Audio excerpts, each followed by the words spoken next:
आम संघर निर्देश कारण दुईटी जाक संघर अच्छी जदिव ढेंकानाल अच्छी आम आम नियम बंधा तथापि मत अनुरोध स्वीकार करुच्ची बंधा तेणु गायक मान मतामत अपेक्षा करी आउ दुटीपद ना पूरा भांगीदेवा हेले मार्किंग आपको 5 मिनट भितर जनइबी सर देखो जेहेतु आज आपण आमर विचारपति आम मानकर उभय दुईजन पार्टी भारसाम्य रक्षा कर आज परिचालना दायित्व आपण बहन कर निर्देश आम चल कौन आज्ञा करेंगे आज्ञा जो सोना बाबू कहले आमर तेणु सी भी सहमत कहीं वास्तविक रूप से आपण होती बर्तमान अत्यावधि तेणु आपण मानकर सुपरिचालन आम परिचालित आपण उत्तम चित्त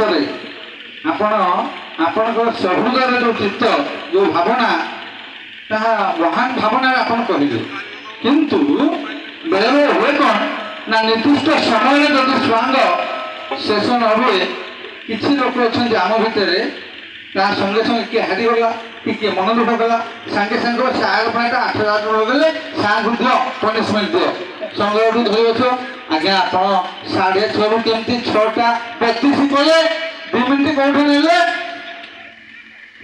संग्राम को धरी बसे पाटिका तेणु टे खना हो सरस्वती रोटा होनी सरस्वती रुद्र कहले आम कौन बुझा गीतरे हो कि जहाँ हो काल तो नहीं रोटी बढ़िया आगे जो आगे आगे पढ़ु से चिंता करेंगे सरस्वती रुद्र सरस्वती रुद्र रुद्र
13 ମିନିଟ୍ ସ୍ୱାଙ୍ଗ ଶେଷ କଲେ, କିନ୍ତୁ ଏ 22 ମିନିଟ୍। ଅପରପକ୍ଷରେ ୟାଙ୍କର ଲେଡିଜ୍ କଳାକାର ମଧ୍ୟ ସେଇ 12-13 ମିନିଟ୍ ଶେଷ କରିଛନ୍ତି। ଆପଣ 2 ଜଣ ସମାନ ଅଛନ୍ତି, ଏପଟେ ଲେଡିଜ୍ ଏପଟେ ଜେଣ୍ଟସ୍। ଦେଖାଗଲା ଜେଣ୍ଟସ୍ ପାର୍ଟରେ ଇଏ 22 ମିନିଟ୍ ନେଲା ବେଳେ ଆପଣମାନେ 21 ମିନିଟ୍ ନେଉଥିଲେ। ତେଣୁ ଏପଟେ ଲେଡିଜ୍ ନେଉଛି, ଏପଟେ ଜେଣ୍ଟସ୍ ନେଉଛି। ଡେଲି କାହିଁକି ସମସ୍ତଙ୍କୁ ଦେଇନଥିଲି? ବାଇବେଲରେ ଗୋଟିଏ ପଦ ଲେଖିଥିଲୁ, ଛୁଆଙ୍କର ଚାହିଦାକୁ ଉପଲବ୍ଧି କରି ଆବଶ୍ୟକ ସ୍ଥଳରେ ନିର୍ଦ୍ଧାରିତ ସମୟସୀମାକୁ ସେଇ ଛୁଆଙ୍କରେ ବଢ଼େଇ ଦିଆଯାଇପାରେ। ତେଣୁ ଯେତେବେଳେ ସେଇଟା ଆପଣଙ୍କର ଦେଖିବେ ଲିଷ୍ଟ ଅଛି। ତେଣୁ ଯେତେବେଳେ ଗୋଟେ ଛୁଆଙ୍କ ଏପଟେ ଲେଡିଜ୍ ବଢ଼ିଆ ଲାଗୁଥିଲା, ସେପଟେ ଜେଣ୍ଟସ୍ ଛୁଆକୁ ବଢ଼ିଆ ଲାଗୁଥିଲା। ତେଣୁ ଆମ ସମସ୍ତ ବିଚାରକ କଥା ହେଉଥାଉ ଯେ ତାଙ୍କୁ ଟିକେ ସୁଯୋଗ ଦିଆଯାଉ, ଟିକେ ଭଲ ଲାଗୁଛି। ଦୋଷ ବିଷୟରେ ଆଉ ଟିକେ ଯାଉ, ଆଉ ଟିକେ ଯାଉ। ତେଣୁ ସେଇଥିପାଇଁ ବାଇବେଲରେ ମୋର ଗୋଟାଏ ପଦ ଥାଏ, ଅଛି ବି ଆପଣମାନେ ଦୋଷ କରିଛନ୍ତି, ଯୋଉ ପାର୍ଟରେ ଟିକେ ସୁନ୍ଦର ଲାଗେ ତେଣୁ ଉଭୟକୁ ଦେଇଛି, ତାଙ୍କୁ ବି ଦେଇଛି ଲେଡିଜ୍ ଅଛି, ତାଙ୍କୁ ବି ଦେଇଛି ଜେଣ୍ଟସ୍ ଅଛି। ଇଏ ଥିଲା। ଯଦି ଭାବୁଥିବେ ଯେ ସମାନ୍ତର ଭାବରେ ଚଲେଇଥିଲେ ଭଲ ହୁଅନ୍ତା, ଚଲାଯାଇଛି। ଗୋଟେ ପାର୍ଟି ଲେଡିଜ୍ ଚଲେଇଲେ, ଗୋଟେ ଜେଣ୍ଟସ୍ ଚଲେଇଲେ। ତେଣୁ ମୁଁ ଭାବୁଛି ମୋ ତରଫରୁ ତାହା ସଠିକ୍। ଏବଂ ପରେ ନିବେଦନ ରଖିବି। ହଁ, ଦର୍ଶକ ବିଚାରକୁ ସମ୍ମାନ ଦିଆଯାଉଛି। ମୁଁ କହିଲି ଏ ଭାଇ ଗାୟକ କାଣ୍ଡ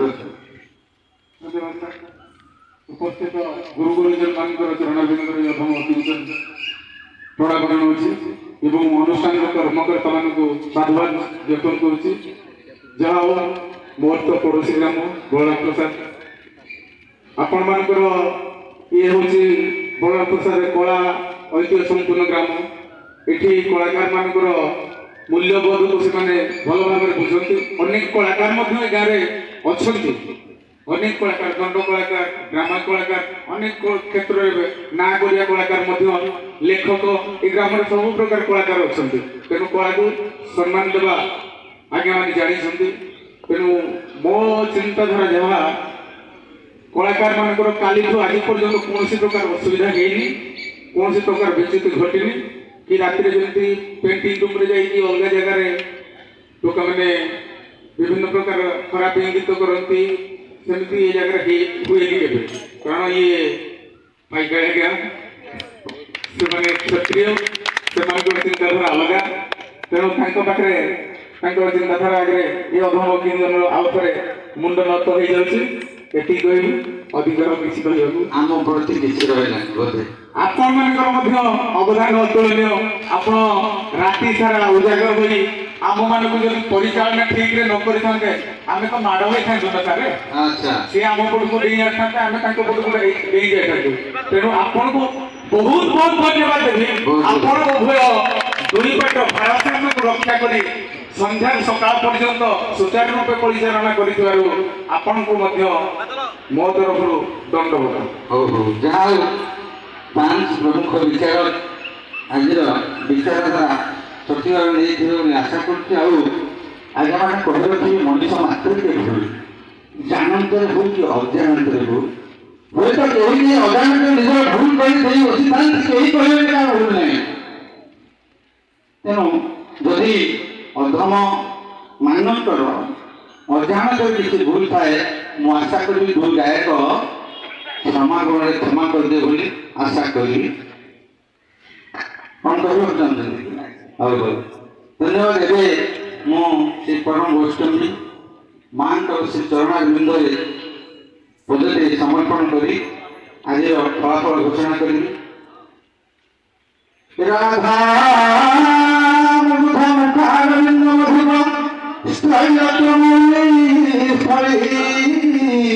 নেপথ্য নিরচিত রত্নবণী ধারাবতারান্তক স্বচ্ছন্দ সুন্দরজনমন স্পর্শ প্রকাশ কংস ভংস মূলগতি তন্দেবকী নন্দনং তন্দেবকী নন্দনং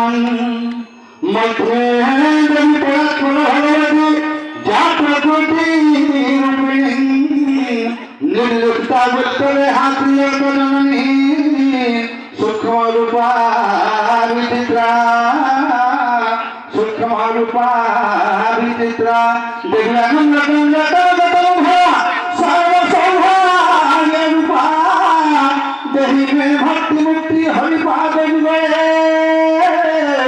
যোগমায়া স্মরণী শ্রী সুভদ্রা স্মরণী মা জগৎ জননী কল্যাণী মা হিঙ্গুলাঙ্কর শ্রী চরଣାର ବିନ୍ଦର କୋଟି କୋଟି ପ୍ରଣାମ କରି ଆଜିର ଏହି ବର୍ଣ୍ଣାঢ୍ୟ ପରିବେଶକୁ ଆମେ ଏଇଠି ସଭାସ୍ଥାନ କରିବା ପୂର୍ବରୁ ମୁଁ ବିଶେଷ ଭାବରେ ବହୁତ କୃତଜ୍ଞତା ଜ୍ଞାପନ କରୁଛି ଯେ ଆମ ଭଳି ଜଣେ ଅଧ୍ୟମ ହୁଏତ ଏହି ମଞ୍ଚରେ ମୁଁ ଆସିଲା ବେଳେ ଦେଖୁଥିଲି ଆପଣମାନଙ୍କର ଡେକୋରେଟ୍ ଏବଂ ଆମମାନଙ୍କ ପ୍ରତି ଯେଉଁ ବ୍ୟବହାର ମୁଁ ସର୍ବଶେଷ କହିବାକୁ ଚାହେଁ ମୋ ଭଳି ଜଣେ ଅଧ୍ୟମଙ୍କୁ ଏଭଳି ଗୋଟିଏ ମଞ୍ଚର ସୁଯୋଗ ଦେବାରୁ ମୁଁ ଶତବାର ପ୍ରଣାମ କରୁଛି ଏହି କ୍ଷେତ୍ରୀୟ ବଂଶକୁ। ତେଣୁ ଯାହା ହେଉ ମୋତେ এই মঞ্চ ଦେଇଛନ୍ତି କିନ୍ତୁ ଆଜିର ଯେଉଁ ଫଳାଫଳ ଘୋଷଣା କରାଯିବ ଇଏ ଘୋଷଣାରେ ଇଏ ଫଳାଫଳ ଘୋଷଣାରେ ଆମେ ହୁଏତ ଦୁଇ ଜଣ ଜିତିଛନ୍ତି ବୋଲି କହିବାକୁ ଯିବୁ କେବଳ ଯେତେବେଳେ କଥା ମିଳିବ ଯେ ଆମେ ସିଟ୍ ହାରିଥିଲୁ କୋଉଥିରେ ବଳରାମ ପ୍ରସାଦରେ ହରେଲା କିଏ ନା ବାମଦେବ ବାବୁ ଦେବେନ୍ଦ୍ର ବାବୁ ଆଉ ଗାଁର କେତେ ଜଣ ଥିଲେ କିନ୍ତୁ ଆମେ ହଉଛି ଚିହ୍ନା ବ୍ରାହ୍ମଣ ଆମେ ଦେଖିଛେ ଆଜ୍ଞା ମାନେ ହୁଏତ ଏଇ ନିନ୍ଦା ଅପନିନ୍ଦାରୁ ଟିକେ ପଳେଇ ଯାଇପାରନ୍ତି କିନ୍ତୁ ବିଶେଷ କରି ଚିହ୍ନା ବ୍ରାହ୍ମଣର ପଇସାକୁ ଦେଖିବେନି କହିବେ ଏଇ ଦି ଜଣ ଥିଲେ ଆମକୁ ହରେଇଥିଲେ। ତେଣୁ ଆଜିର ସ୍ୱାଙ୍ଗରେ ସବୁଦିନ ପାଇଁ ହାରିଯାଏ ବିଚାରକ କୌଣସି କଳାକାର ନୁହଁ। ଆଜି ହାରିଗଲା କଳାକାର ମନ ଦୁଃଖ କରିଦେବ କିଛି ସମୟ ଗଲା ପରେ 5-10 ଦିନ ପରେ ଭୁଲିଯିବ କିନ୍ତୁ ସବୁଦିନ କହିଦେବ ଇଏ ମୋତେ ହରେଇଥିଲେ ଅର୍ଥାତ୍ ଆମେ ସବୁଦିନ ପାଇଁ ହାରିଯାଏ। ତେଣୁ ଦୁଃଖର ସହିତ କହିବି ନିର୍ମାଣ ସହିତ କହିବି ବୋଧ ହୁଏ ମୋର ଏ କଳାକାର ଏ ଶବ୍ଦ ଭବିଷ୍ୟତରେ ଉଚ୍ଚାରଣ ନ କରିବେ ବୋଲି ମୁଁ ଆଶା କରେ କାହିଁକି ନା ଆପଣ ବହୁତ ବହୁତ ଦିନର ବରିଷ୍ଠ କଳାକାର ଏବଂ ସମସ୍ତ ଜ୍ଞାନର ଅଧିକାରୀ। ମୁଁ ଗୋଟାଏ ପଚାରିଲା ବେଳେ ହୁଏତ ଆପଣ ଆଉ ଗୋଟେ ପ୍ରକାର କହୁଥାନ୍ତି ଆୟୋଜନରେ ତାହା ଠିକ୍ ମଧ୍ୟ ଏହି ସହିତାରେ ଯାଉଥାଏ ମୋ ଚିନ୍ତନା କିନ୍ତୁ ମୋର ଲକ୍ଷ୍ୟ ଯାହା ମୁଁ ସେଇଠି ଉପସ୍ଥାପନ କରୁଥାଏ। ତେଣୁ ସର୍ବାଗ୍ରେ ଆପଣମାନେ ବୁଝିତ ଜଣେ ବିଚାରକ ହିସାବରେ ଜନ୍ମରୁ ବଡ଼ ନୁହେଁ ମୁଁ ଆଜି କହିବି କାହିଁକିନା ମଞ୍ଚ ଉପରେ ବସି କଥାବାର୍ତ୍ତା କରିବା ଜଣକୁ ପ୍ରଶ୍ନ କରିବା ଆଉ ଜଣେ କଳାକାର ହିସାବରେ ବାହାରି ଚିନ୍ତା କରି ଉତ୍ତର ଦେବା ଆମେ ବୁଝି ଶୁଣି ଭାବି ଏଇଠି ବସି କରିବୁ ସେ ଗାଇବେ ନାଚିବେ ପ୍ରତ୍ୟୁକ୍ତି କରିବେ ତାପରେ ପ୍ରଶ୍ନର ଉତ୍ତର ଦେବେ କୋଉଠି ଭୁଲ ତେଣୁ ସଦା ସର୍ବଦା ମୁଁ ଆପଣମାନଙ୍କୁ ଶ୍ରେୟ ଦେବି।